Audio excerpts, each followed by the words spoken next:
Welcome to Sounds of War and Peace from the Institute for War and Peace Reporting. The Oleksandra Technique.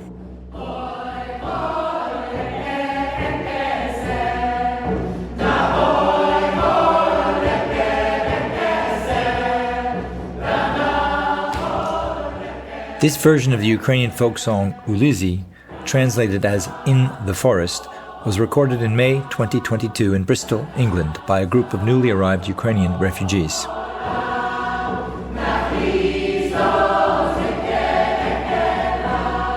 The song is about the love affair between two incompatible birds, a cuckoo and a nightingale, and how their love wins against all the odds. It celebrates how the tranquility of the forest depends on each creature playing their part.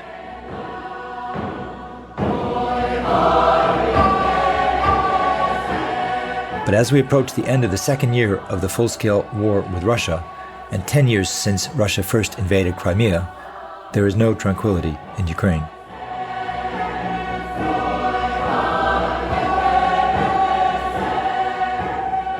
Artillery and explosions sear the skies, and shells crater the earth. Nowhere in Ukraine is safe. I returned to Ukraine in February to see the journalists that we've been training, to report from the front line, and to meet with IWPR's newest board member, Oleksandra Matviichuk. I have the honor to call upon Oleksandra Matviichuk, representing Center for Civil Liberties, to deliver the Nobel Peace Prize lecture for the Center for Civil Liberties.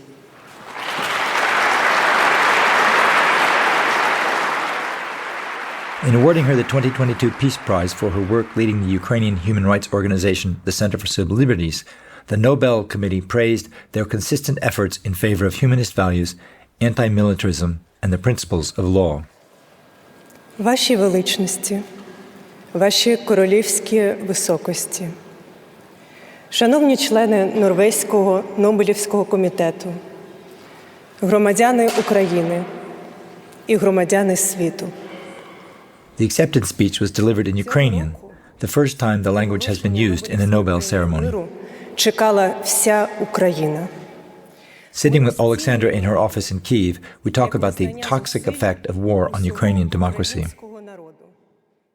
I will be very honest, and no surprise that war is a poison, because war logic is opposite to democratization logic. The war needs centralization. Democratization needs decentralization. The war needs limitation of human rights and freedoms due to security requirements. Democratization needs opposite to expand the space for human rights and freedom. So, very contradictory trends. And the problematic of our situation that we can't postpone our democratization for the time when the war will end, because we have no idea when it will happen. Once again, war is poison for any society. Nowhere is this clearer than on the front line. Oleksandr Zhuravlev commands the military administration of Liman, a town 7 miles from the Russian front lines. Before the war, he was the elected mayor. Flanked by a Ukrainian flag, he describes how his area has been decimated and the population has fled. No one has been untouched by the tragedy. His own mother was killed in a shelling that destroyed the family home 10 kilometers away. She was sleeping peacefully, he says, a mortar shell in the middle of the night. Why did she die? Tell me, please.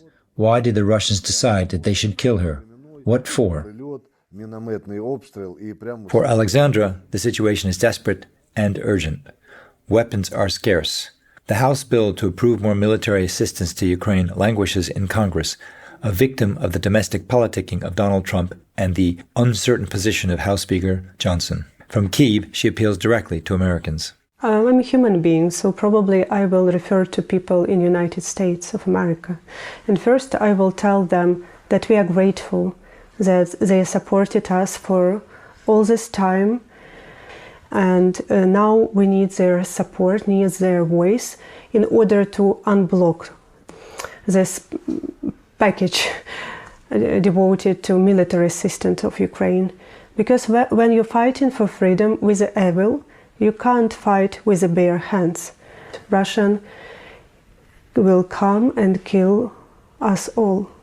And that is why we need their voice, because we have no time. We do offer 24-hour room service. You will find the menus in the room by your TV desk. 6 weeks later, I'm back with Oleksandra in a very different setting. It is from 7:30 to 11:30. We're in the lobby of a hotel in New York City. She is fresh from Chicago, the first leg of her mission to persuade America's thought leaders to support her country. Are you guys going to run an eclipse tour today out to the park? You're going to lead us out there? They haven't told us anything. They should have, though. That's a great idea. They should. We're at the start of a dizzying 2-day timetable. In the car on the way to the first meeting, Oleksandra is busy on her phone. This is a morning ritual, which not just me, but millions of Ukrainians do every morning. When you have a cold night, it doesn't mean that your friends, colleagues, and relatives had the same cold night. And yesterday, my colleague, he is Ukrainian writer, and he joined Ukraine Armed Forces, told that he expected a Russian attack. He's serving in the east of Ukraine. He is in trenches, so they expected Russian attack this morning. And when I got up, I started to check news, and first what I opened, it was Messenger, just to know.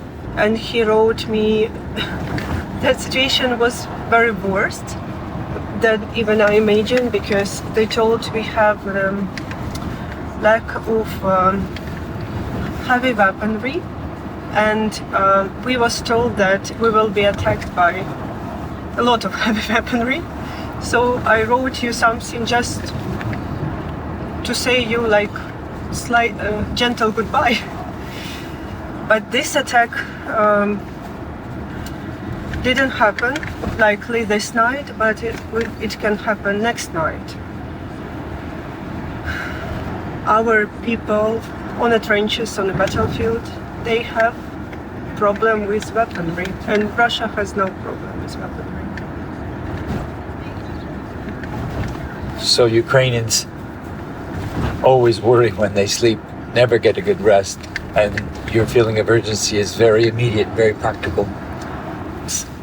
Russia regularly bombarded Ukrainian cities with rockets and drones, and it resulted in numerous deaths and casualties. And that is why, once again, when you had a calm sleep, it doesn't mean that others had calm sleep.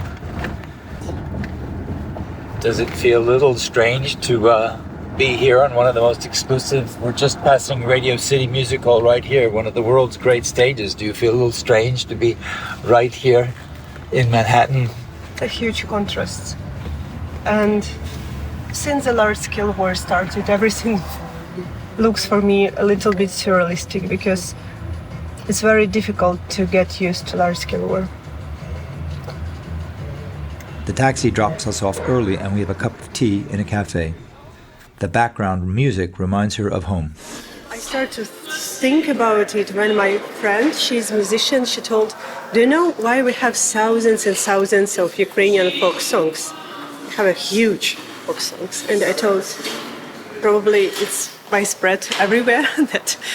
And my friend told, I think that we have such an enormous amount because it was the only things which we can give to next generations, because our history was composed in a way that we always was under some Russian Empire's autocrat rulers, and something happened, and that's why people were repressed. I saw how emotional you were when you gave your speech for the prize in Ukrainian. It seemed to me you were very emotional at that moment. You even can't understand how much it means for free people in Ukraine to speak in Ukrainian language in such an important podium, especially during the genocidal war, when Putin in his recent interview to Tucker Carlson told that we're not existing, that Ukrainians are not existing, that we are the same nation as Russians. He always declared that Ukrainians has no language, no culture.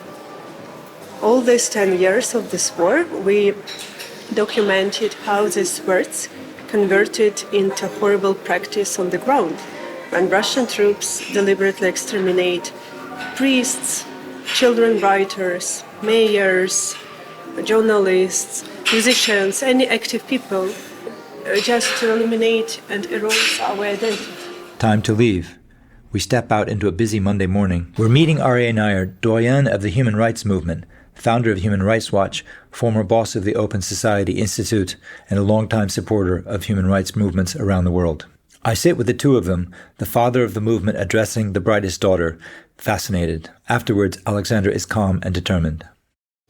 First, very good to remind yourself that we are the not first people in the world which face with such a situation. Everything was before, which still shows that we have a chance to overcome it. Second, we have to increase connections with human rights movements from different countries, because he emphasized that we have to work locally. We have to find different solutions for different countries. Can't build a paradise when the part of other world is bleeding. He also thinks that we will never return to the world which we have before annexation of Crimea.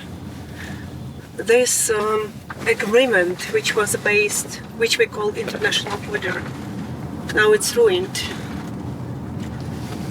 And when I discuss with him that it will be a new system of peace and security, and we try to do something on a regional level to secure the human rights as a core basis for this new system.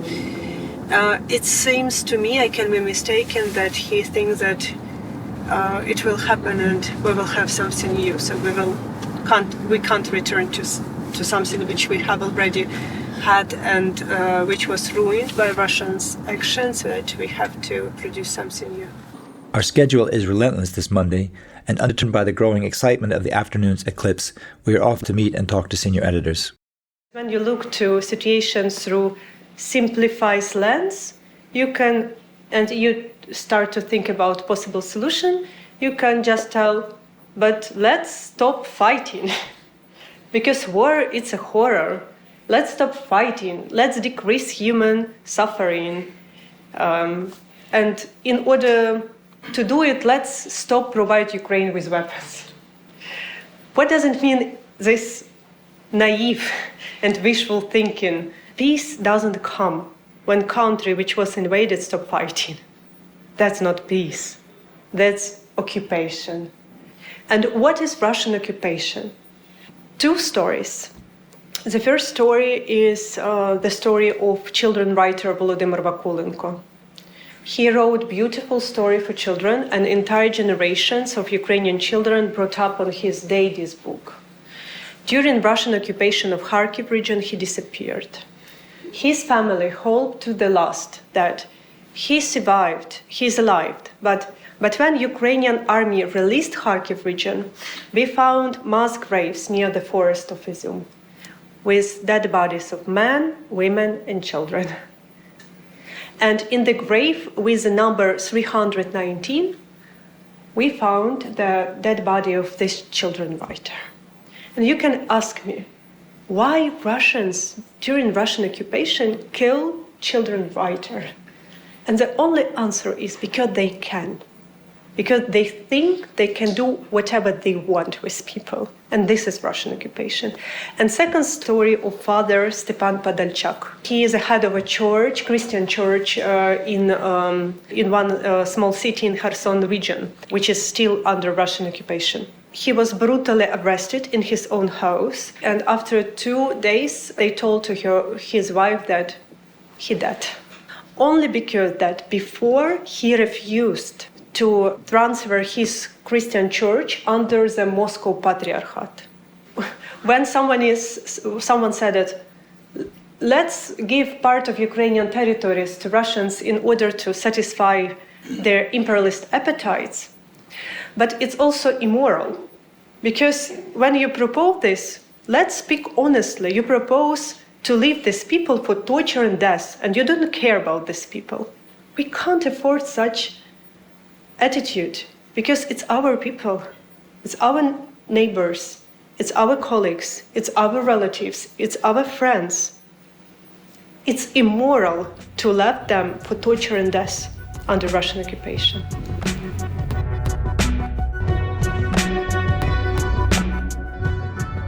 As we leave, the eclipse has appeared.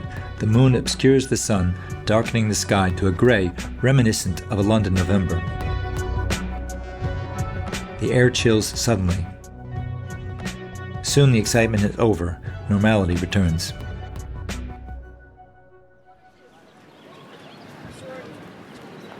It feels like the first day of spring, next morning, on the Columbia University campus. Students in black and powder blue gowns chat happily in line for their graduation pictures on the quad. We're here for a private meeting with former Secretary of State Hillary Clinton, before Oleksandra addresses academics and students. Waiting to speak, she explains the mechanics of her work in the field. We always rely not just on our team, but we as an organization are famous in Ukraine for our ability of massively involve ordinary people into our work. Our model of working is the national network of local documentators, which we created together with dozens of regional organizations. So it's not just us who doing documentation work. And that is why we succeed to document more than 68,000 episodes for these 2 years. It's sometimes I can't believe how quickly our database is growing, unfortunately, because Russia uses war crimes as a method of warfare. But I start to ask to myself from the March of 2022, for whom do we document all these crimes for? Because as a lawyer, I understood that we face with accountability gap. We have no international court who can prosecute Putin and his surrounding for the crime of aggression. We have no answer how to take this burden of responsibility to investigate on the national level so huge amount of crime. So visits to different countries, it's part of our job, because we have to establish a new accountability mechanism on international level. And it can't be done while you are in Kiev. You have to meet politicians, you have to meet experts, you have to meet representatives of different international organizations and national organizations and discuss this. Proud to welcome her to Columbia and for all of us Soon, to she's hear back on about stage. her extraordinary work. Thank you for being with us. In her speech, she directly addresses the question of the competition for international attention. When large-scale war started, I got a letter from Syrian human rights defenders. And these human rights defenders wrote to me, "We are with you. We know what the war is about. We know what the human pain is about. Please tell us, what do you need to succeed in your fight for justice? We will do everything which we can, because your success, it will be our success." I think that we have to use this approach. We have to unite. Because while we will start to compete with each other for attention, we all failed. We have to unite. We have to demand the responsible political decisions from the international community. And we have to do it now. The audience is sharp and well informed. There's condemnation of the international community and the failing United Nations. But for Oleksandra, now is not the time for defeatism. It's a very important year, not just for Ukraine, but for the entire world, because half of the population of people in the world will go to election this year. But don't be an illusion. 80% of people in the world live in non-free or partially free societies, which means that people who really have a right to vote or whom they want to vote, who really have a right to say what they want to say, who really have a right to love, who whatever their hearts tell them to love, or really decide what God they want to pray, it's minority. The problem is that even in well-developed democracies, The political forces who started openly put into question the Universal Declaration of Human Rights gain weight. Current generations inherited democracy from their parents. They have never fighting for them. They became consumers of these values. They start to see freedom as a possibility to make a choice between different cheeses in supermarket. Defend your values. Defend democracy. Defend human rights. Defend freedom. And support others who are doing the same. And before long, another applause brings the session to an end. After lunch with Columbia's university president, blinking in the sunshine, we take stock. How are you holding up, all right? Holding what? Holding up. Which with your energy, with your stamina, with your... Fine. And, it was warm yeah. audience. Yeah. So they give energy. It's beautiful campus. Once in the car, I brief Oleksandra on our next audience at the Rockefeller Foundation.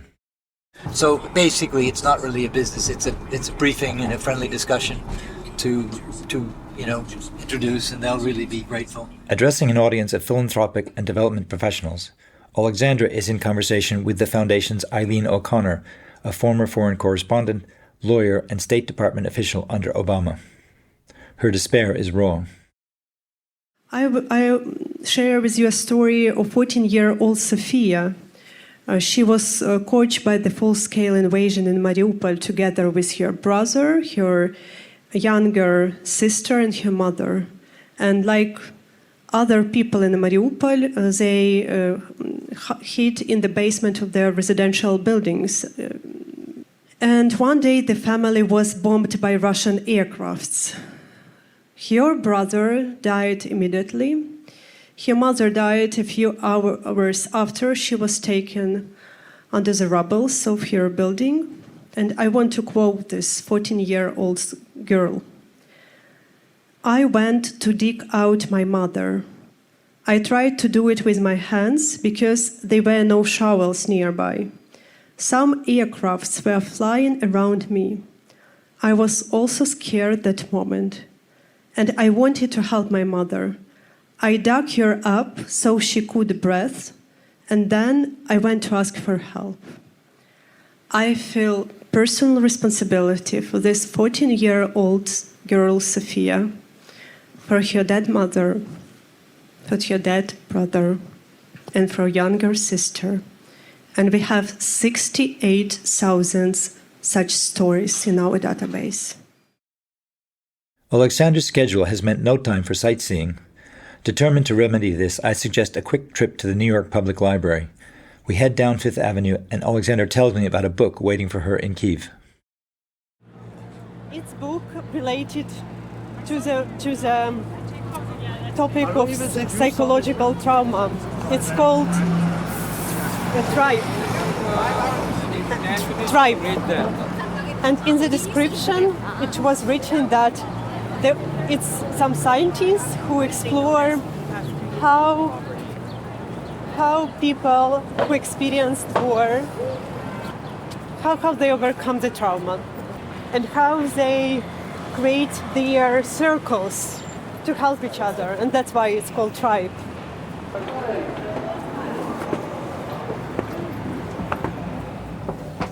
We're walking up the hallway, the beautiful marbled entry hallway to the New York Public Library, and we'll take Oleksandra to the main reading room, which is my favorite room, or one of my two favorite rooms in the city. As we surreptitiously record, she stops to whisper the words engraved above the arched entrance to the reading room.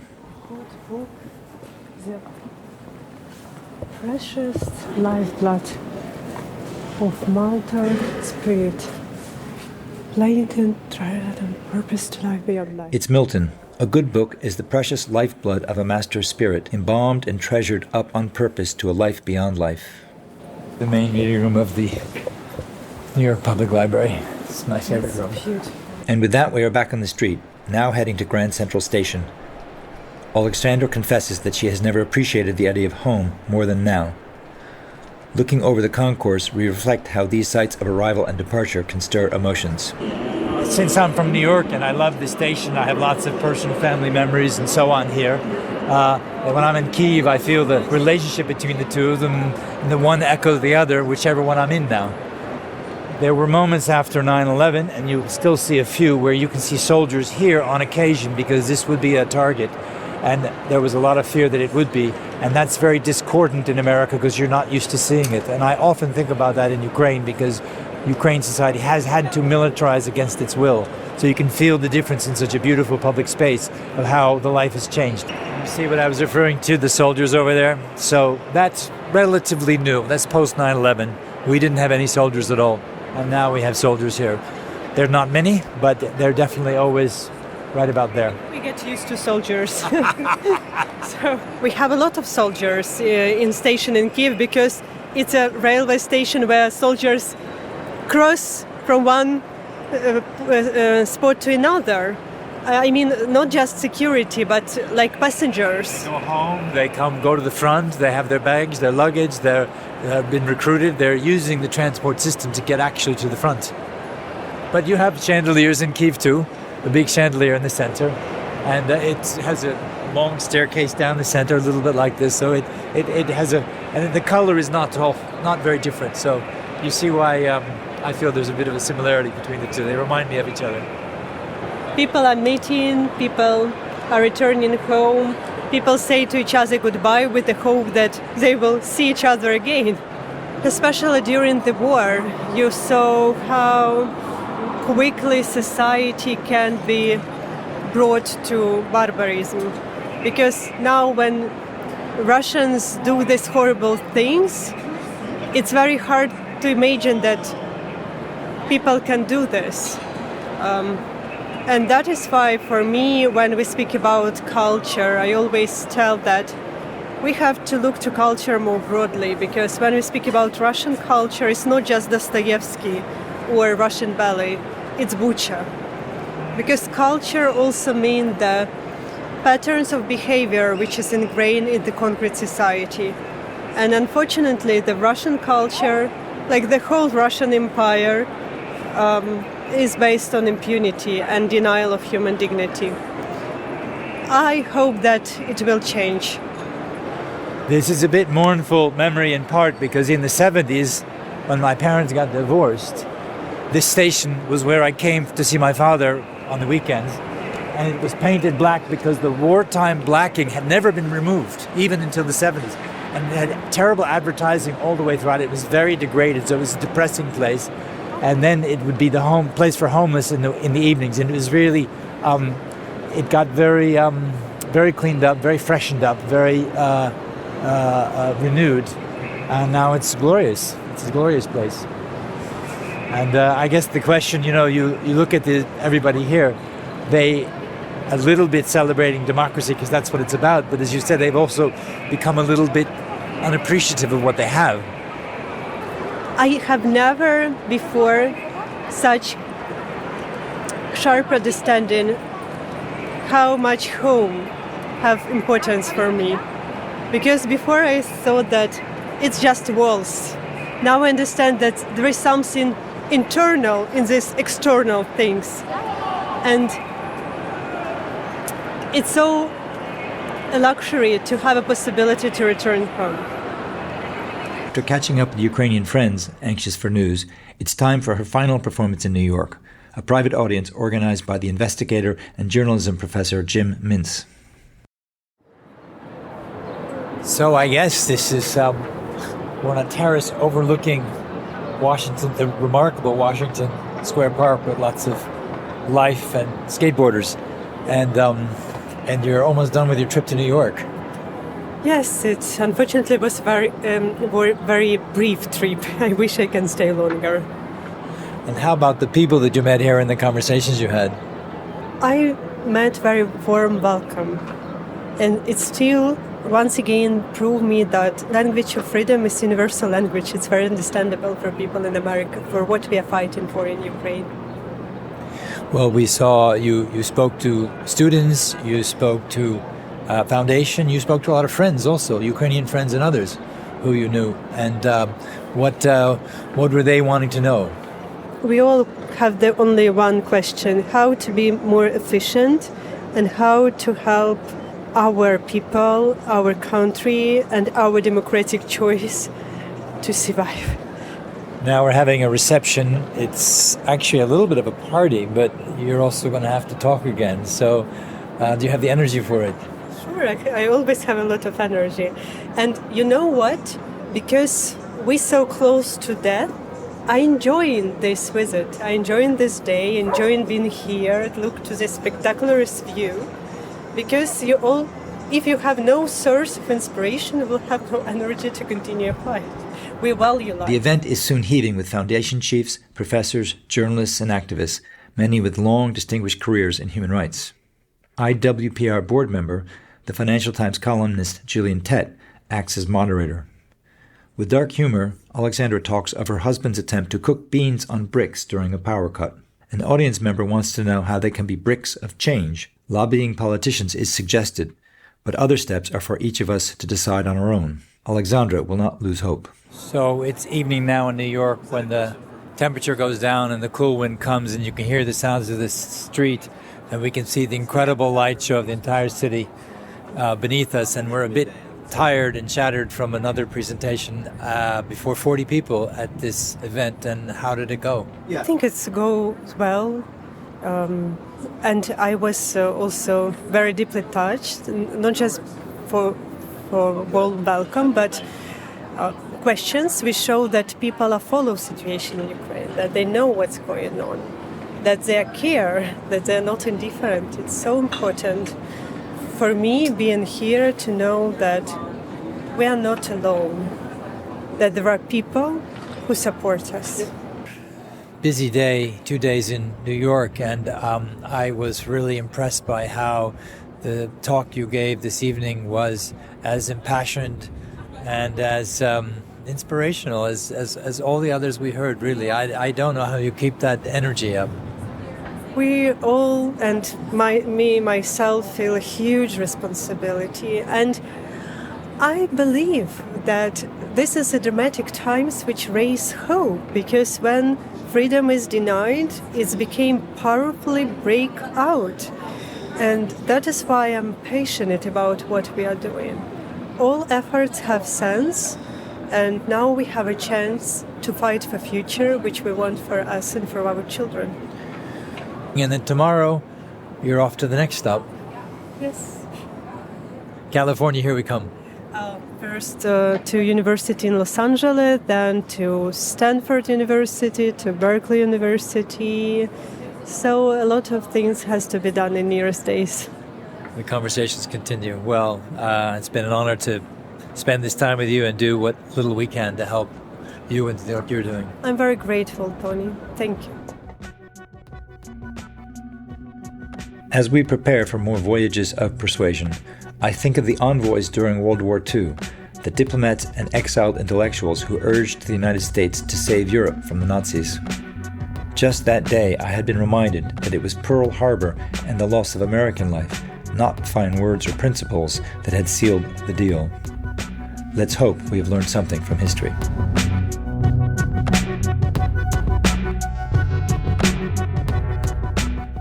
Sounds of War and Peace, the Oleksandra Technique, was brought to you by the Institute for War and Peace Reporting in association with Charles Bell Media. The editor was Charlie Bell. I'm Tony Borden. Thanks for listening. IWPR, giving voice, driving change.